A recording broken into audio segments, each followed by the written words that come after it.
5 years ago tonight, people living along the Texas coast had no idea how bad a big August storm would be. Hurricane Harvey fed on the warm waters of the Gulf, slamming into Texas on August 25th, 2017, and bringing unimaginable flooding to our state. It was a storm for the record books. Here's the backstory with Bob Buckaloo. Indelible images in the minds of anyone who followed the news of Hurricane Harvey, and indelible memories for the 13 million people who were directly affected by the hurricane. Harvey's story wasn't as much about winds and tides as about rain. Unlike most hurricanes that continue moving forward on a path until they fall apart over dry land, Harvey was different.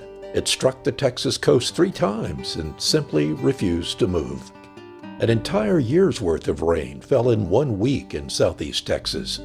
The floodwater so heavy that scientists say Houston sank almost an inch under its weight. Harvey flooded hundreds of miles of Texas, from Port Arthur at the Louisiana border to LaGrange, over 100 miles inland.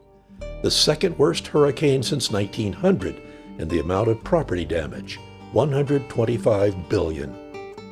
But Harvey was also a story about everyday heroes, people pitching in to rescue their neighbors. The pictures, more powerful than words can express.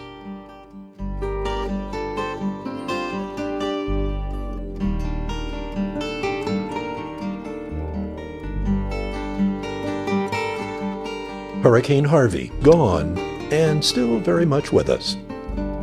Bob Buckaloo, KVUE News.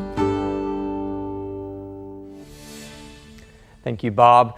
Now, we thought we would take a more scientific approach to taking a look at how this storm was able to form and then intensify as it made its way towards the Texas coast. You can see that it was a tropical depression, but within 48 hours was able to rapidly intensify into a Category 4 hurricane before making landfall along the Texas coast. Now, here's a few numbers for you. Hurricane Harvey rapidly intensified, as I mentioned, over the course of 48 hours. That landfall was near Port Aransas around 10 p.m. So we are actually celebrating the 5th anniversary, or I should say commemorating the 5th year anniversary to the hour right now. As we take a look, it is the wettest storm in U.S. history with over 60 inches of rainfall in Nederland, Texas. 26 tornadoes were reported.